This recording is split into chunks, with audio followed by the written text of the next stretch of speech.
Welcome to JNI today. ముందుగా headlines చూద్దాం. PV నరసింహారావుకు Bharat Ratna. ఈ ఏడాది 5గురి భారతరత్న పురస్కారాలు. ఇప్పటికే కర్పూరి ఠాకూర్, ఎల్కే అద్వానీలకు భారతరత్న ప్రకటన ఎక్స్ వేదికగా ప్రకటించిన ప్రధాని మోదీ.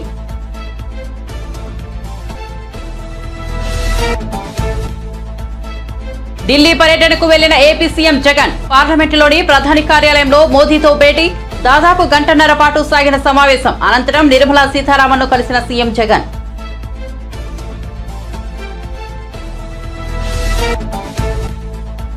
కేంద్ర ప్రభుత్వం తీసుకువచ్చిన ప్రతి బిల్లుకు బీఆర్ఎస్ మద్దతు పలికిందన్న రేవంత్ రెడ్డి. ముఖ్యమంత్రిని మార్చుకునే విషయాన్ని కూడా ప్రధాని మోదీకి చెప్పారని విమర్శ.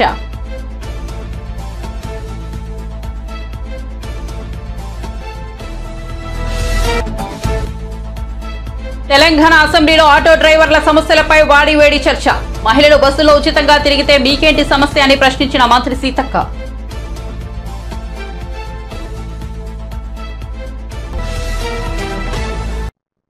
ఇక వార్త వివరాల్లోకి వెళ్తే తెలుగు జాతి ఆణిముత్యం, బహుభాషా కోవిదుడు, ఆర్థిక సంస్కరణల పితామహుడు మాజీ ప్రధాని పివి నరసింహారావుకు భారత ప్రభుత్వం దేశ అత్యున్నత పౌర పురస్కారం భారతరత్న ప్రకటించింది. పివితో పాటు మాజీ ప్రధాని చౌహాన్ చరణ్ సింగ్, హరిత విప్లవ పితామహుడు ఎంఎస్ స్వామినాథన్లకు కూడా భారతరత్న ప్రకటించింది. ఈ విషయాన్ని ప్రధాని నరేంద్ర మోదీ ఎక్స్ వేదికగా ప్రకటించారు. ఇప్పటికే ఎల్కే అద్వానీ, కర్పూరి ఠాకూర్లకు భారతరత్న ప్రకటించిన సంగతి తెలిసిందే. దీంతో ఈ ఏడాది మొత్తం 5గురికి భారతరత్న ప్రకటించినట్టుంది. పివికి భారతరత్న రావడంపై ఇరు తెలుగు రాష్ట్రాల్లో సంతోషం వ్యక్తమవుతోంది. 1921 జూన్ 28న వరంగల్ జిల్లా నర్సంపేట మండలం లక్నేపల్లిలో పివి జన్మించారు. 1991 జూన్ 21 నుంచి 1996 మే 16 వరకు భారత ప్రధానిగా ఆయన సేవలందించారు. 1971 సెప్టెంబర్ 30 నుంచి 1973 జనవరి 10 వరకు ఉమ్మడి ఆంధ్రప్రదేశ్ 4వ ముఖ్యమంత్రిగా బాధ్యతలను నిర్వర్తించారు. కేంద్ర హోంమంత్రి, భారత విదేశాంగ మంత్రి, భారత రక్షణ మంత్రిగా ఆయన దేశానికి ఎనలేని సేవ చేశారు. ప్రధానిగా పివి తీసుకొచ్చిన ఆర్థిక సంస్కరణలు దేశ ఆర్థిక స్వరూపాన్ని సమూలంగా మార్చేశాయి. ఈ రోజు భారత్ బలమైన ఆర్థిక శక్తిగా ఎదుగుతుండటం వెనుక ఆయన ఆ రోజు వేసిన పునాదులే కారణం.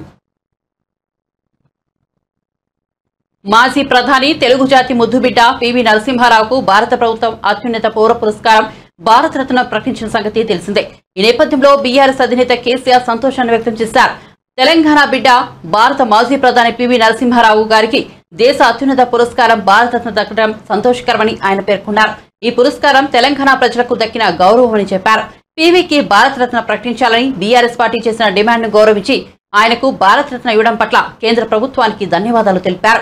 BRS working president KTR X వేదికగా స్పందిస్తూ మాజీ ప్రధాని పివి నరసింహారావును కేంద్ర ప్రభుత్వం భారతరత్నతో గౌరవించడం సంతోషంగా ఉందని అన్నారు. ఈ నిర్ణయం తీసుకున్న ప్రధాని మోదీకి కృతజ్ఞతలు తెలియజేసుకుంటున్నానని అన్నారు.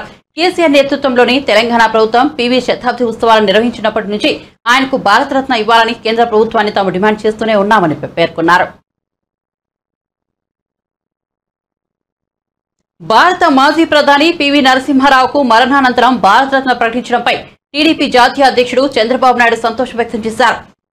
ఈ నెల ముద్దుబిడ్డ మాజీ ప్రధాని పివి నరసింహారావుకు భారతరత్న ప్రకటించడం ప్రపంచవ్యాప్తంగా ఉన్న తెలుగు వారందరికీ గర్వకారణమని పేర్కొన్నారు. భారతరత్న పురస్కారానికి ఆయన అన్ని విధాల అర్హులని కొనియాడారు. సుప్రసిద్ధ పండితుడు, నాయకుడు, ఆర్థికవేత్త, రచయిత, రాజనీతిజ్ఞుడు, బహుభాషావేత్త, మానవతావాది మన పివి నరసింహారావుని కీర్తించారు. పివి నరసింహారావు దృఢమైన నాయకత్వంలో అంకురించిన ఆర్థిక సంస్కరణలు కష్టకాలంలో దేశాన్ని ముందుకు నడిపించాయని చంద్రబాబు వివరించారు. మహోన్నత భారతదేశానికి ప్రపంచ వేదికపై సమున్నత స్థానం లభించిందంటే అది పివి దార్శనికత వల్లేనని స్పష్టం చేశారు. అనేక సందర్భాల్లో ఆ మహానీయుడిని కలుసుకోవడం తనకు లభించిన అదృష్టంగా భావిస్తానని చంద్రబాబు ఆనందం వ్యక్తం చేశారు. రాష్ట్రం పట్ల, దేశం పట్ల ఆయన ఆలోచన దృష్టి నుంచి స్ఫూర్తి పొందుతుంటానని వివరించారు.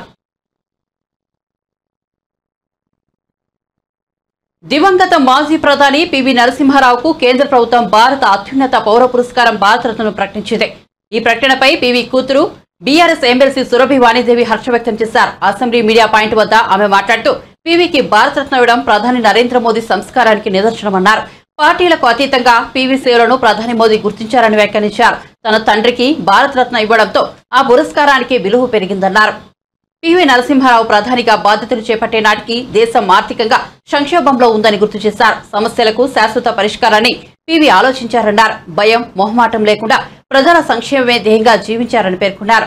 తరతరాలకు సరిపోయే సంస్కరణలను ఆయన తీసుకొచ్చారన్నారు. పీవీకి భారతరత్న దక్కడంపై కుటుంబ సభ్యులు, తెలంగాణ ప్రజలు హర్షం వ్యక్తం చేస్తున్నారన్నారు. పీవీని గౌరవించుకోవడం అంటే మనల్ని మరో గౌరవించుకోవడమేనని పేర్కొన్నారు. హ్యాపీ మూమెంట్ ఇది. ఒక చారిత్రాత్మక రోజు ఇవాళ. ఒక చరిత్రలో సువర్ణాక్షరాలతోని లిఖించదగ్గ మంచి రోజు ఇది. తెలంగాణ గడ్డ మీద కొట్టిన మన తొలి తెలుగు ప్రధాని కీర్తిశేషులు శ్రీ పివి నరసింహారావు గారికి భారతరత్న అనౌన్స్ చేయడం అనేది చాలా చాలా సంతోషించే రోజు ఈరోజు. దేశ ప్రజలు అందరూ కూడా చాలా సంతోషంగా ఉన్నారు. కంటిన్యూస్గా ఫోన్ కాల్స్ వస్తున్నాయి. ఇప్పుడు భారతరత్న విలువ ఎక్కువైపోయిందేమో పివి గారికి ఇచ్చి అని నేను అనుకుంటాను. తొలి తెలుగు ప్రధాని మన తెలంగాణ నుంచి మొట్టమొదటిసారి, దక్షిణాది నుంచి అప్పటిదాకా ప్రధానినే లేరు మనకు. ఏవైనా ఉత్తరాది వాళ్లే ప్రధానులు, కానీ ఒక తెలుగు వారు కూడా ఒక దక్షిణాది నుంచి కూడా ప్రధానులు కావచ్చు అనే ఒక ఆదర్శప్రాయమైన గొప్ప వ్యక్తి. ఊరికే అలా అవ్వడం, అలా తన టర్మ్ అయిపోయినాక వెళ్ళిపోవడం అని కాకుండా ప్రపంచంలోనే జ్ఞాపకం ఉంచుకునేటువంటి గొప్ప సంస్కరణలు చేశారు ఆయన టైంలో. మీరందరూ కూడా చిన్నపిల్లలు అనుకుంటాను, ఇక్కడ కనిపిస్తున్న వాళ్ళందరూ కూడా వయసు రీత్యా 1992, 91 అది చూసుకోండి. 91, 92లో దేశ పరిస్థితి ఎలా ఉండేది, ఎటువంటి స్థితిలో ఉండేది, ఎటువంటి ప్రమాదపు అంచులో ఉండేది అనే సంగతి కాస్త చరిత్ర పుటల్లో చూడండి. కానీ తనను ప్రధాని చేసినప్పుడు ఎటువంటి భయం లేకుండా, ఎవరికి కూడాను మొహమాటం లేకుండా, బాగా జ్ఞాపకం పెట్టుకోండి. ఇంకా ఎవరో మొహమాట నేను చేస్తే ఏమనుకుంటారో అనే ఎటువంటి విచారం లేకుండా ప్రజల క్షేమమే తన జీవితం. ఈ ఏజ్లో నన్ను ప్రధాని చేసిండ్రు అని అంటే ప్రజలకు ఏదో చెయ్యాలి అని ఒక గొప్ప తీవ్రమైన ఆకాంక్షతో, ప్రజలే ఫస్ట్ ప్రయారిటీ, ఇంకేమీ లేదు. అది కూడా వచ్చిన ప్రాబ్లమ్ని టెంపరీ సొల్యూషన్స్ కాదు, పర్మనెంట్ సొల్యూషన్స్. పర్మనెంట్ సొల్యూషన్స్ అంటే ఒక సంవత్సరానికో 2 సంవత్సరాలకో ఆయన టర్మ్ కోసమే కాదు, తరతరాలకి సరిపోయేటువంటి సంస్కరణలు ఏ శాఖలోనైనా సరే, హెచ్ఆర్డీ కావచ్చు, ఆర్థిక సంస్కరణలు కావచ్చు, విదేశీంగ విధానం కావచ్చు, ఇలాంటి అనేక విషయాలను మీరు ఒక్క సబ్జెక్ట్ తీసుకుంటే చాలు, మీకు 2-3 రోజులు సరిపోతుంది చదవటానికే. అలాంటి సంస్కరణలు చేసిన సంస్కరణల ఆద్యుడు శ్రీ పివి నరసింహారావు గారికి కొంచెం లేట్ అయినా పర్వాలేదు, దేశంలో అత్యున్నత పురస్కారం భారతరత్న దానికి ఇవ్వడం అనేది మనం తెలంగాణ ప్రజలందరం చాలా సంతోషిస్తున్నారు. కుటుంబ సభ్యులు అందరం కూడా చాలా వీఆర్ వెరీ ఎక్సైటెడ్. అట్లాగే దీనికి ఆద్యుడు మళ్ళా చెప్పుకోవచ్చు మనం. 2021లో పివి గారి శత జయంతి ఉత్సవాలు బాగా గొప్పగా, చాలా గొప్పగా, ఒక రాష్ట్రానికి మాత్రమే పరిమితం కాకుండా దేశానికి తెలిసేలాగా, దేశాల్లో తెలుసు. దాదాపు నేనే 40 దేశాల జూమ్ మీటింగ్స్లో నేను పార్టిసిపేట్ చేసినాను. అట్లాగే అంత బాగా గొప్పగా మన బీఆర్ఎస్ ప్రభుత్వం కేసీఆర్ గారి చొరవతో చేయడం జరిగింది. అది చాలా బాగా పనిచేసింది. అంటే పివి గారు అంటే ఎటువంటి వ్యక్తి, ఎటువంటి ప్రధాని అని. ఆ తర్వాత 2 ఏళ్ల క్రితం నేను ఢిల్లీలో తీన్మూర్తి భవన్లో మన ప్రధానులు చేసిన అన్ని, మన దేశ ప్రధానులందరూ చేసిన ఒక మ్యూజియం చేశారు, జాతీయ పార్టీ. చాలా చాలా అద్భుతంగా ఉంది. అందులో పివి గారు ఇనాగ్రేషన్కి వెళ్ళినప్పుడు పివి గారి గురించి చెప్తుంటే అది ఎంతో చాలా గర్వంగా అనిపిస్తుంది. అందరికీ డే రెండెడ్ సర్వీసెస్ అని ఒక సెంటెన్స్ చెప్తే పివి గారి గురించి చేసిన సంస్కరణలు ఒక 3-4 మినిట్స్ దాకా కంటిన్యూస్గా, అంటే అంతమంది ప్రధానులు ఎక్కువ టైం కేటాయించింది నెహ్రూ తర్వాత పివి గారికి. ఇదంతా చాలా గర్వించదగ్గ విషయం. అయితే పార్టీలకు అతీతంగా పివి గారు, బీజేపీ ప్రభుత్వం కాదు కదా, ఇప్పుడు కేంద్రంలో ఉన్నది బీజేపీ ప్రభుత్వం, అయినా పివి గారిని గుర్తించి, ఎవరూ గుర్తించని పివి గారిని గుర్తించి భారతరత్న ఇవ్వడం అనేది చాలా అనే సంస్కారానికి నిదర్శనం, మన ప్రధాని గారి సంస్కారానికి నిదర్శనం. ఇక్కడి నుంచి మొదలైంది, మన కేసీఆర్ ప్రభుత్వం నుంచి మొదలైతే మళ్ళీ జాతీయ స్థాయిలో మళ్ళీ భారతరత్న ఇవ్వడం అనేది పెద్ద రికగ్నిషన్. తెలంగాణ శాసన మండలిలో తీవ్ర గందరగోళం నెలకొంది. శాసనమండలి సభ్యులపై ముఖ్యమంత్రి రేవంత్ రెడ్డి అనుచిత వ్యాఖ్యలు చేశారని, వెంటనే ఆయన క్షమాపణలు చెప్పాలని బీఆర్ఎస్ ఎమ్మెల్సీలు డిమాండ్ చేశారు. సభ మర్యాదలను కాపాడాల్సిన ముఖ్యమంత్రి సభ్యుల గురించి అగౌరవంగా మాట్లాడడం సరికాదని అన్నారు. బీఆర్ఎస్ సభ్యులు పోడియంలోకి దూసుకెళ్లి ఆందోళన చేశారు. ఈ క్రమంలో సభను శాసనమండలి చైర్మన్ 10 నిమిషాల పాటు వాయిదా వేశారు. ముఖ్యమంత్రిపై వచ్చిన ఫిర్యాదును అసెంబ్లీ సెక్రటరీకి పంపామని మండలి చైర్మన్ తెలిపారు. మరోవైపు శాసనసభ ప్రాంగణంలో మహాత్మా జ్యోతిరావు పూలే విగ్రహం ఏర్పాటుపై మండలిలో బీఆర్ఎస్ ఎమ్మెల్సీ కవిత వాయిదా తీర్మానం ఇచ్చారు. విగ్రహం ఏర్పాటు ఆవశ్యకతపై సభలో చర్చించాలని ఆమె కోరారు.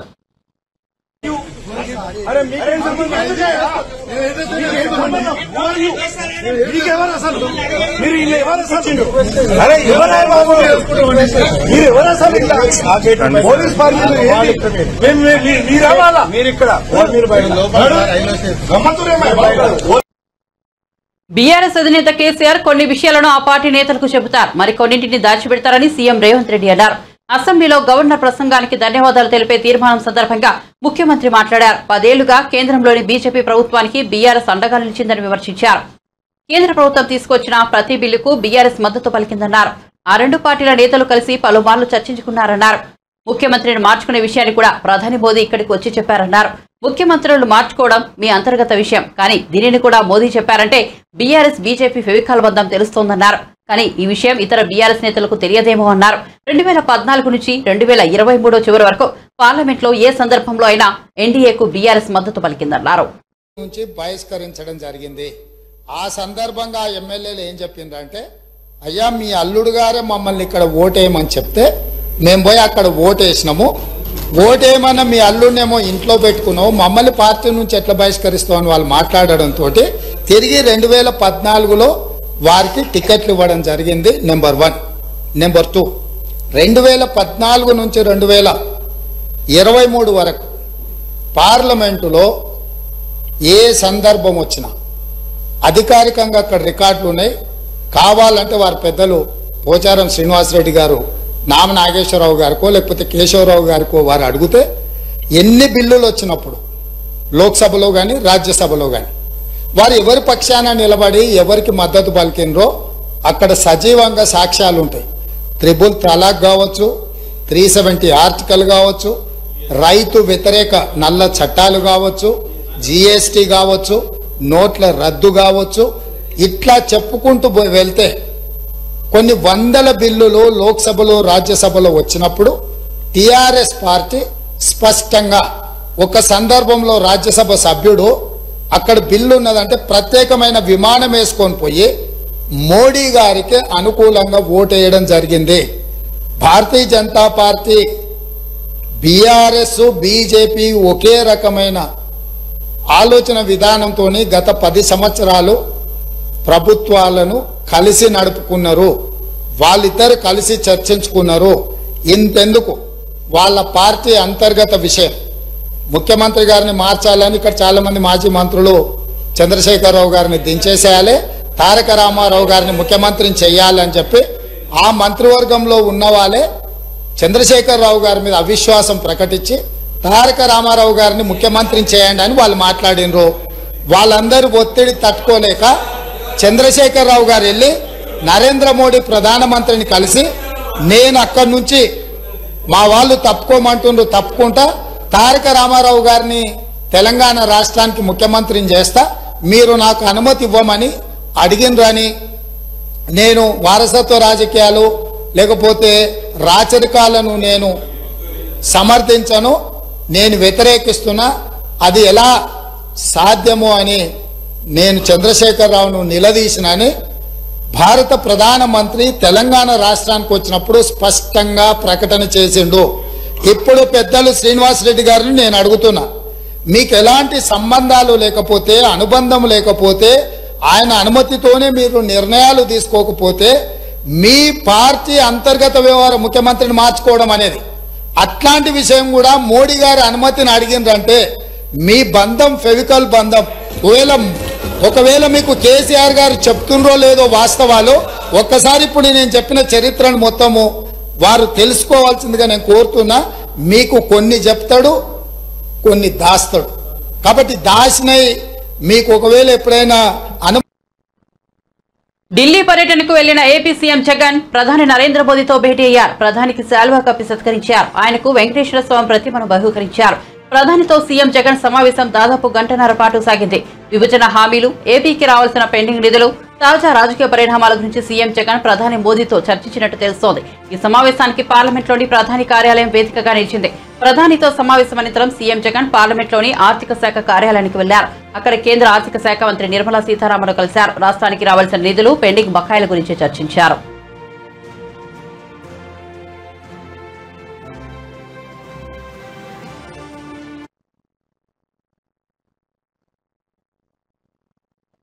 తెలంగాణ అసెంబ్లీలో ఆసక్తికర చర్చ జరిగింది. బీఆర్ఎస్ ఎమ్మెల్యే బల్లా రాజేశ్వరరెడ్డి మాట్లాడుతూ మహిళలకు ఫ్రీ బస్ జర్నీ ఇవ్వడం పట్ల ఆటో డ్రైవర్లు ఇబ్బంది పడుతున్నారంటూ ప్రస్తావించారు. ఈ వ్యాఖ్యలపై మంత్రి సీతక్క స్పందించారు. పేద మహిళలు ప్రయాణించేది ఆర్టీసీ బస్సులోనే అని, అలాంటి పేద మహిళలకు ఆర్టీసీ బస్సుల్లో ఉచిత ప్రయాణం కల్పిస్తే బీఆర్ఎస్ పార్టీ ఎమ్మెల్యేలు ఎందుకు ఏడుస్తున్నారని ప్రశ్నించారు. ఆమె మహిళలకు ఫ్రీ బస్సు ఉండాలా వద్దా అనే విషయంపై బీఆర్ఎస్ ఎమ్మెల్యేలు క్లారిటీ ఇవ్వాలని, పేద మహిళలకు ఎందుకు ఫ్రీ బస్సు జర్నీ వద్దని ఎందుకు అంటున్నారో చెప్పాలని డిమాండ్ చేశారు మంత్రి సీతక్క. టీఆర్ఎస్ ప్రభుత్వంలో ఆర్టీసీ ఆస్తులను ధ్వంసం చేసి, కుదేలు చేసి, కబ్జాలు చేసి ఆర్టీసీ ఉద్యోగులు ఆత్మహత్య కారణమైన వీళ్ళు ఇవాళ ఆర్టీసీ గురించి మాట్లాడుతున్నారు. అదే కాకుండా పేదవాళ్ళు ఎక్కేది ఆర్టీసీ బస్సులు. అలాంటి బస్సుల రేట్లు పెంచి ఇవాళ ఆడవాళ్ళు బస్సులలో వస్తే తట్టుకోలేకపోతున్నారు. నేను ఒకటే సూటిగా అడుగుతున్నా, ఆర్టీసీ ఫ్రీ బస్ పెట్టొద్దా? ఇవాళ మీరు వ్యవసాయం చేయనటువంటి బీడు భూములకు, లక్షాధికారులకు, కోట్లాది రూపాయల నోళ్లకు వ్యవసాయం పేరుతోటి రైతు బంధు కట్టబెడితే ఏ పేదోళ్ళైనా రోడ్ల మీదకి వచ్చి మీ ఇళ్ళ ముంగర ధర్నా చేసిర్రా? ఈ రోజు ఆటోలను ముందు పెట్టి మీ అధికారం రావాలని ఎప్పుడు మీరు సెంటిమెంట్లను వాడుకొని ఒకరిని ముందు పెడతారు, ఆ తర్వాత మీరు వెనక నుంచి వస్తారు. ఇది మీ నైజం. గతంలో కూడా అగ్గిపుల్లలు దొరకక డ్రామాలు చేస్తే పాపం వేరే పిల్లలు ఆత్మహత్య చేసుకున్నారు. అంటే చేయకూడదు అంటారు. మరి మీరు లక్షల రూపాయలు, కోట్ల రూపాయలు ప్రజల మీద, అందరి మీద పన్నులేసి ఆ వచ్చిన ధనము రైతు బంధుల పేరుతోటి ఏ పేద మహిళకు, ఏ పేదోళ్లకు రూపాయి దక్కలేదు. కానీ మీరు మాత్రము లక్షలు ఎత్తుకున్నప్పుడు ఏ పేదోళ్ళన్న రోడ్ల మీదకి వచ్చి మాకెందుకు ఇవ్వలేదని అడిగించేటట్టుగా మేమన్నా రెచ్చగొట్టినామా? ఇవాళ అక్క చెల్లెళ్ళు అడుగుతున్నారు, నెలకు 5-6 వేలు మాకు మిగులుతున్నాయి ఆర్టీసీ బస్ తోటి. అంటే వీళ్ళు ఎందుకు తట్టుకోలేకపోతున్నారో నేను అడుగుతున్నా.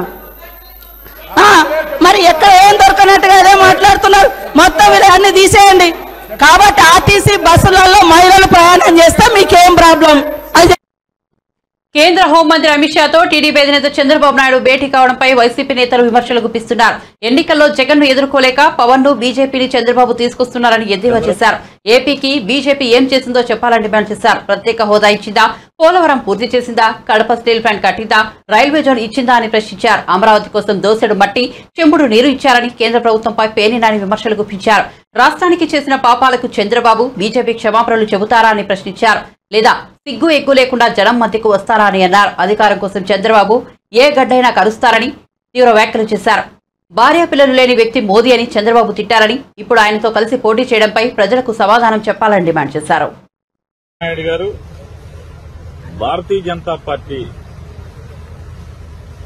అధ్యక్షుడి దగ్గరికి, అట్లాగే ఆ పార్టీ పూర్వపు అధ్యక్షుడి దగ్గరికి వెళ్లి అర్ధరాత్రి చర్చలు జరిపి వచ్చారని చెప్పనేది మా అందరం వింటున్నాం, టీవీలో చూసాం. ఈ అర్ధరాత్రి చర్చలు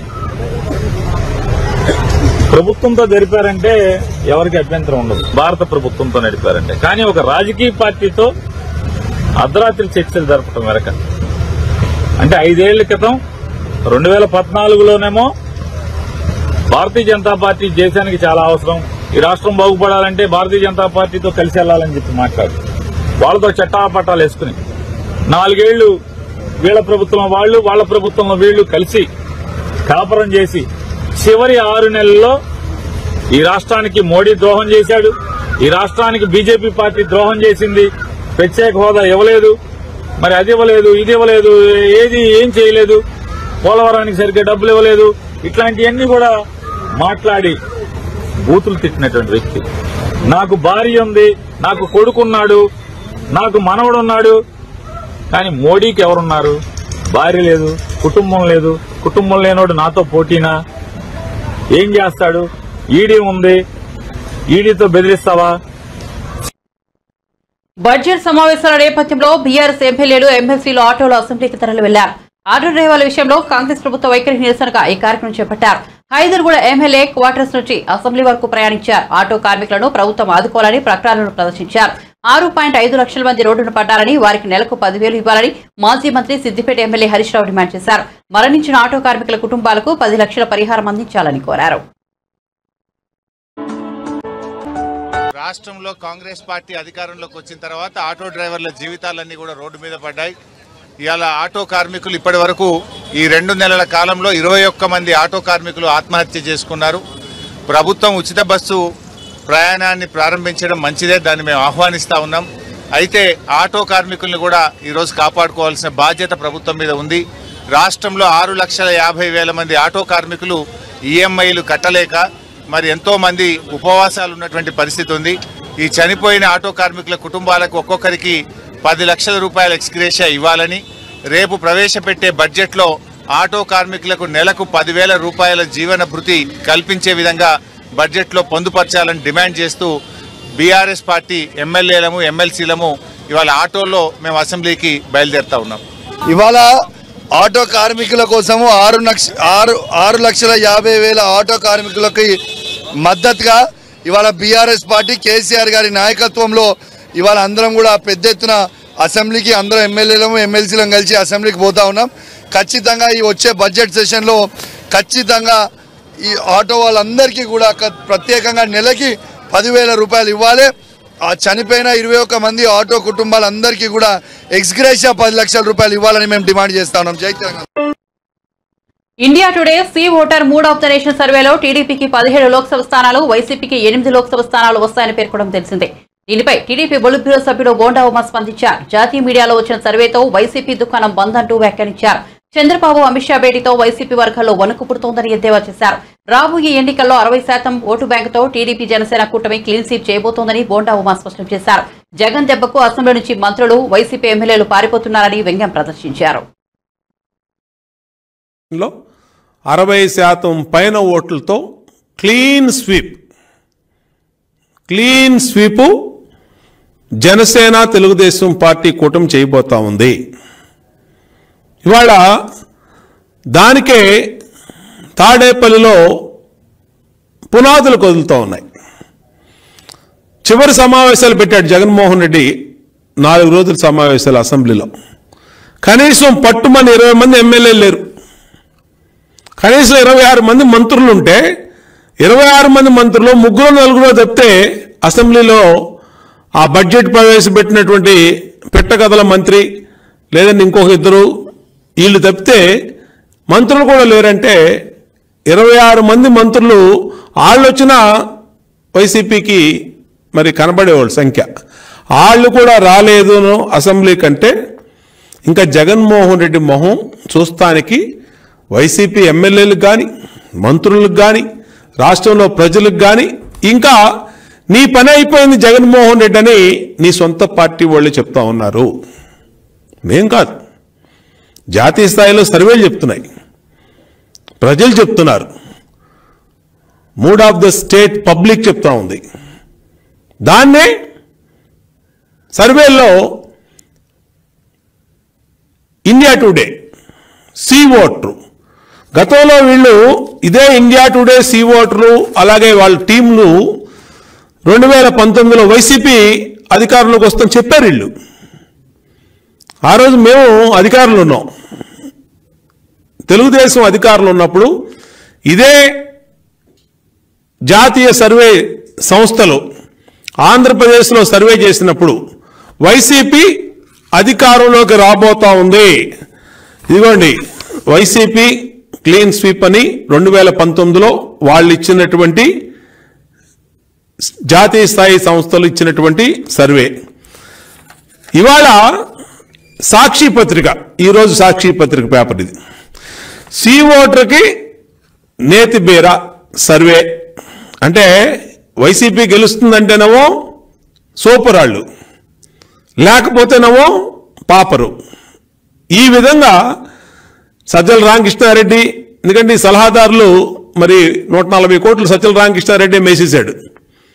ఇలాంటి మేతగాళ్ళందరూ ఇంకా వైసీపీ అధికారంలోకి పోతుందనంటే ఎక్కడ నమ్మలేకపోతా ఉన్నారు. ఇంకా 60 రోజుల్లో పీక్కోవాల్సినంత పీక్కోవడానికి ప్రిపేర్ అయిపోయారు. ఇంకా వాస్తవాల్ని జీర్ణించుకోలేని పరిస్థితిలో ఉన్నారు. అందుకనే నేను 2 సాక్షి పేపర్ని 2019 సాక్షి పేపరు, ఆ రోజు జాతీయ సంస్థలు ఇచ్చినటువంటి సర్వే అపూర్వం అని వాళ్ళకి కోట్ల రూపాయల ఫీజులు అనేకమైనటువంటి జాతీయ మీడియా సంస్థలకి కట్టబెట్టారు డబ్బులు. ఏపీసీసీ అధ్యక్షురాలు వైఎస్ షర్మిలపై మంత్రి రోజా మరోసారి విమర్శలు గుప్పించారు. జగన్ కు జైలుకు పంపిన కాంగ్రెస్ పార్టీలతో చేతులు కలిపి రాష్ట్రానికి అన్యాయం చేస్తున్నారని మండిపడ్డారు. తెలంగాణలో పోరాటం చేస్తారని చెప్పుకున్న షర్మిల ఇప్పుడు కాంగ్రెస్ లో చేరి ఏపీలోకి ఎందుకు వచ్చారని ప్రశ్నించారు. ఏపీలో ఏ లబ్ధి పొందేందుకు కాంగ్రెస్ లో చేరారో చెప్పాలని అన్నారు. వైఎస్ఆర్ బతుకుంటే కాంగ్రెస్ పై ఉమ్మి వేసేవారని షర్మిల అన్నారని, ఇప్పుడు ఏ మొహం పెట్టుకుని ఆ పార్టీలో చేరారని ప్రశ్నించారు. షర్మిలకు ఒక సలహా ఇస్తున్నారని, తెలంగాణలో కూడా కాంగ్రెస్ ప్రభుత్వం ఉందని, తెలంగాణ నుంచి ఏపీకి రావాల్సి 6,000 కోట్లను తీసుకురావాలని రోజా చెప్పారు. ఏపీకి రావాల్సిన 1,80,000 కోట్ల ఆస్తులను రాబట్టాలని అన్నారు. విశాఖలో మీడియాతో మాట్లాడుతూ ఆమె వ్యాఖ్యలు చేశారు.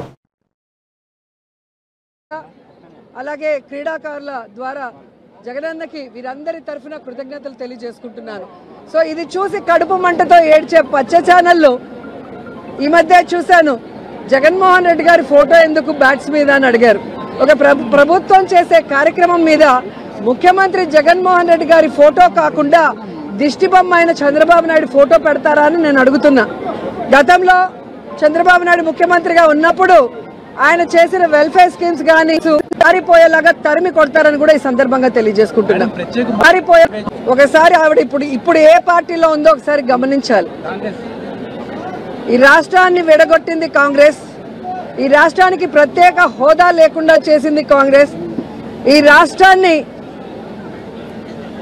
రాష్ట్రాన్ని ముక్కలు చెక్కలు వైఎస్ఆర్ గారు చనిపోయిన తర్వాత చేయటమే కాకుండా ప్రజలకు అండగా ఉన్న జగనన్న మీద తప్పుడు కేసులు పెట్టి జైల్లో పెట్టడమే కాకుండా వైఎస్ఆర్ గారి పేరును కూడా ఎఫ్ఐఆర్లో చేర్చింది కాంగ్రెస్ పార్టీయే. సో నిజంగా జగన్మోహన్ రెడ్డి గారు ఈ రాష్ట్రం గురించి ఆలోచిస్తున్నారా లేదా అనేది ఈ రాష్ట్ర ప్రజలకు తెలుసు. ఆయన ఎప్పుడు కేంద్రం వెళ్ళి మోడీ గారిని కానీ కేంద్ర మంత్రుల్ని కలిస్తే రాష్ట్ర ప్రయోజనాల కోసమే మాట్లాడుతున్నారు. అధికారంలో ఉన్నప్పుడు రోడ్ల మీద కూర్చొని పోరాడరు. మంత్రులతో మాట్లాడి రావాల్సిన నిధుల్ని రాబట్టి ఏ విధంగా అన్ని కార్యక్రమాలని పూర్తి చేస్తున్నారో మీరే గమనిస్తున్నారు. ఈరోజు నేను షర్మిల గారికి ఒక సలహా ఇస్తున్నాను. అమ్మ షర్మిల గారు, రేవంత్ గారు కాంగ్రెస్ లోనే ఉన్నారు కదా, మనకి రావాల్సిన 6,000 కోట్ల రూపాయలని 6,000 కోట్ల రావాల్సిన వాటిని తీసుకురండి రేవంత్తో మాట్లాడి. అలాగే 1,80,000 కోట్ల ఉమ్మడి ఆస్తులు ఏవైతే ఉన్నాయో వాటన్నిటిని కూడా సోనియా గాంధీతో రేవంత్తో మాట్లాడి తీసుకురావాలి. ఊరికే ఆంధ్రప్రదేశ్లో వచ్చి విషం చెందితే ప్రజలు ఎవరు కూడా నమ్మే పరిస్థితి లేదు అని కూడా ఈ సందర్భంగా తెలియజేసుకుంటున్నా. కేవలం జగన్మోహన్ రెడ్డి గారి మీద విషం చిమ్మటానికే చంద్రబాబు నాయుడు, సోనియా గాంధీ ఈరోజు షర్మిల గారిని ఆంధ్రప్రదేశ్లో కాంగ్రెస్ పార్టీలో పెట్టి ఈ విధంగా టూర్లు పెట్టిస్తున్నారనేది చిన్న పిల్లోడిని అడిగినా కూడా చెబుతారు. బులెటిన్ ముగించే ముందు హెడ్లైన్స్ మరోసారి చూద్దాం. పివి నరసింహారావుకు భారతరత్న, ఈ ఏడాది 5కి భారతరత్న పురస్కారాలు. ఇప్పటికే కర్పూరి ఠాకూర్, ఎల్కే అద్వానీలకు భారతరత్న ప్రకటన ఎక్స్ వేదికగా ప్రకటించిన ప్రధాని మోదీ.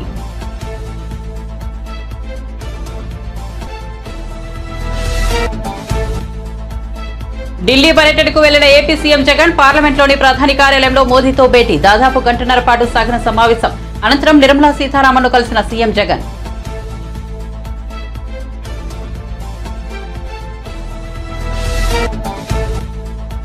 కేంద్ర ప్రభుత్వం తీసుకొచ్చిన ప్రతి బిల్లుకు బీఆర్ఎస్ మద్దతు పలికిందన్న రేవంత్ రెడ్డి. ముఖ్యమంత్రిని మార్చుకునే విషయాన్ని కూడా ప్రధాని మోదీకే చెప్పారని విమర్శ.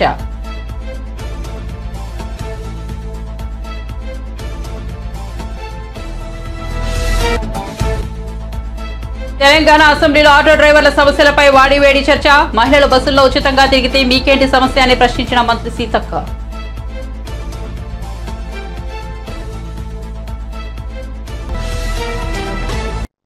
మరిన్ని అప్డేట్స్ కోసం చూస్తూనే ఉండండి జై నైట్ టుడే.